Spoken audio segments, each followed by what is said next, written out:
I finally got a call from my editor.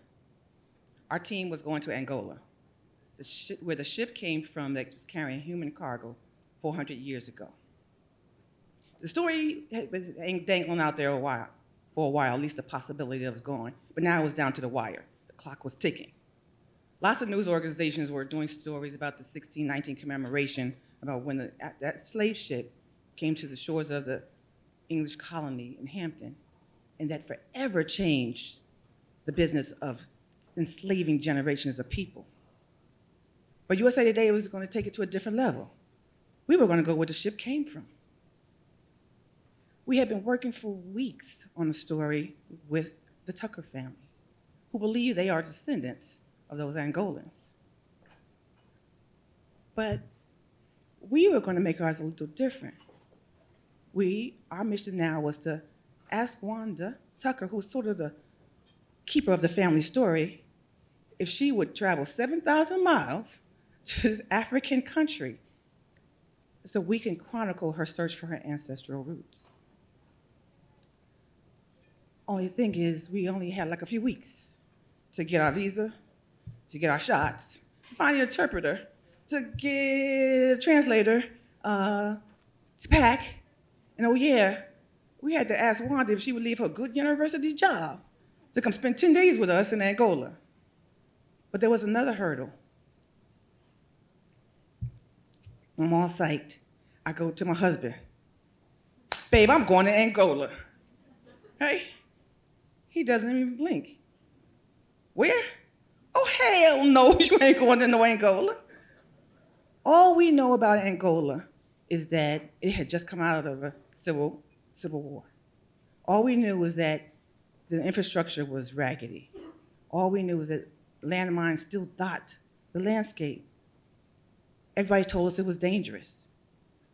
But it's not like he didn't know that I've traveled into danger before. Like, who goes to the hot spot in the middle of COVID, right? Who goes to a scene where a hijacked plane just slams into the Pentagon? So that's not new. But we both knew that I needed to go to Angola. Telling the story of Black history, of American history, is my passion. But there was an extra responsibility about this story, extra responsibility as a Black journalist to do this story justice, to honor that history. And actually, it was kind of personal. I might get to walk where the ancestors walked. That meant a lot. So I called Wanda. Wanda, what you doing for the summer? You want to go to Angola?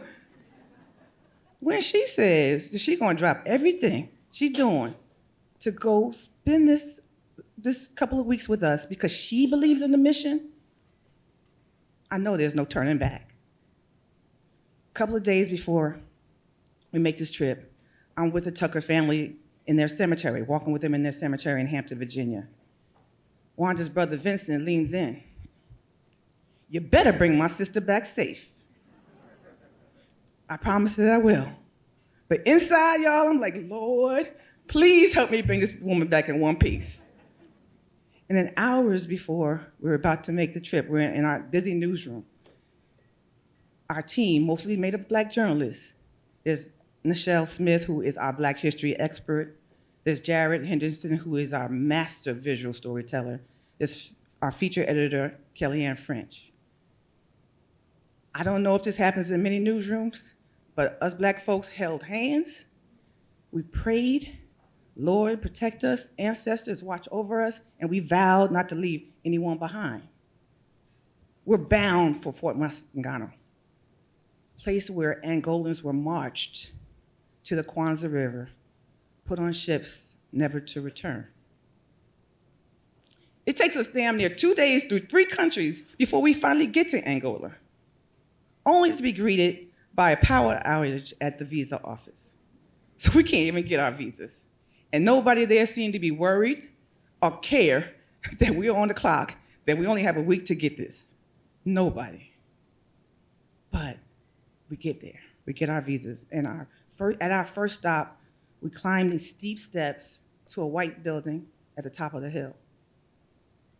The National Slavery Museum used to be a slave owner's house. Inside glass cases are tiny shackles that were used on Angolan children. Wanda grimaces.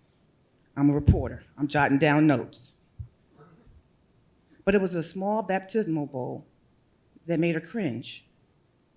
That bowl was used to baptize Angolans, strip them of their names, give them good old Christian names, and then force them onto ships. So I'm still jotting down notes. I'm getting Wanda's look. This is Wanda's story, but inside I'm crying. I'm angry too. I'm like, they did all this in the name of God? Well, I promised the ancestors then that I'm not going to forget their names, because I'm a Black journalist with a pen. As journalists, we're trained not to get all emotional, not to get all in a story, not just to observe. But sometimes that doesn't work. I was emotionally exhausted, and this was only the first stop. But we did get a little bit of relief a few steps away, where locals were serving up some freshly caught fish. I could still hear the sizzle of the fish frying over these steel drums and mixing, blending in with the African music. I couldn't understand the word these folks were singing, but I could feel the Afro beats. So next thing you know, I'm putting down my pad, and I'm up, standing, I'm swerving, swinging these hips, shuffling in the dirt. I'm feeling the music. And then they're laughing and smiling next door at the table, but they say, she looks like one of us. And I'm thinking, you know what? Maybe I do belong. I mean, this is the motherland, and it's my motherland too. So days later, a bus finally arrives to take us 8 hours inland through rough terrain. I laugh so I don't panic, y'all, because the bus looked like it had a whole lot of good days behind it. Like the wheels might not make it on this trip. And we had already been warned not to travel in dark, because it's dangerous. But yet, we don't have an alternative. It's time to go. So we literally, on this raggedy bus, we're riding out in the city as the sun sets. It's just pitch black darkness.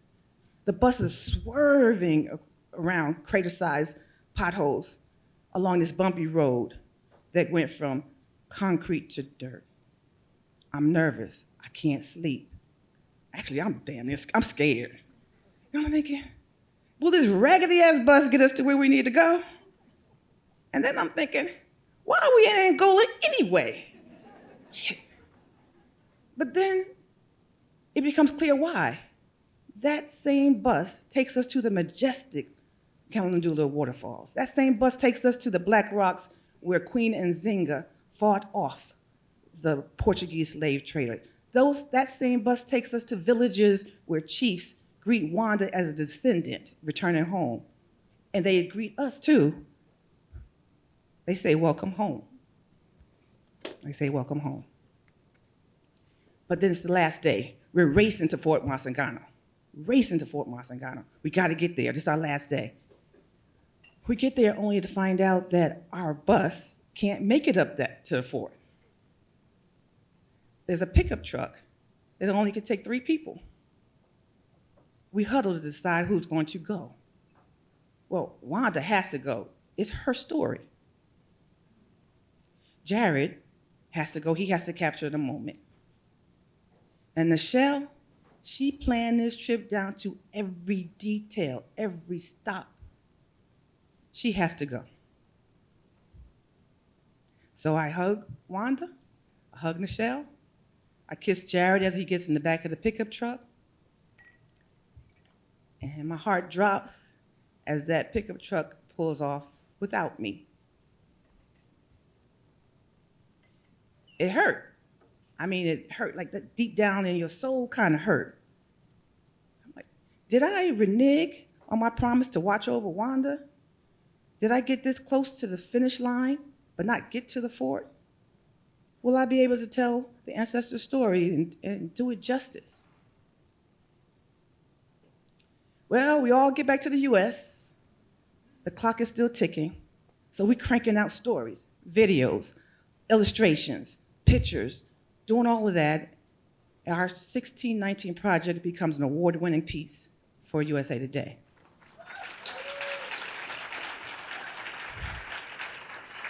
At the end of 2024, Joe Biden becomes the first president to visit Angola. He invites Wanda as part of his VIP delegation. That means the White House had read our stories. They send me back to cover her return. This time, there's no raggedy ass bus, right? But there's also no visit to the village. Instead, we visit the presidential palace where they roll out the red carpet for Biden, right? But I actually longed for the adventures of that first trip because nothing can compare to that trip. And last summer, I go back to Angola. This time I go with the Tucker Family Heritage Tour, which they started a year after our first voyage. I go back. But this time I don't go back as a journalist, at least not officially, because I sure brought my recorder, I brought my pad, and I bought a bunch of pens, just in case. But this time I know I could chronicle my own story. I could cry if I want to. And I do, because I still am walking where the ancestors walked. I braced, though, for one stop. Still could see, we're getting to Fort Massangano. We're walking down a dirt path. On one side is my sister Selena. On the other side is my youngest daughter Amaya. And we're walking, and the sun is beating down on us. I keep my eye on the fort as though it might disappear. I take deep breaths with each step, like I'm really about to complete a mission. I stand atop the fort. I look out toward the Kwanzaa River, and I just imagine what the Angolans must have felt like when they were forced on those ships. Wanda's standing nearby, and then I realized in that moment that I wasn't left behind when that pickup truck pulled away. I'm here now when I'm supposed to be. So we hug, and then she leans in close to me this time and says, "You made it, Deb. You finally made it."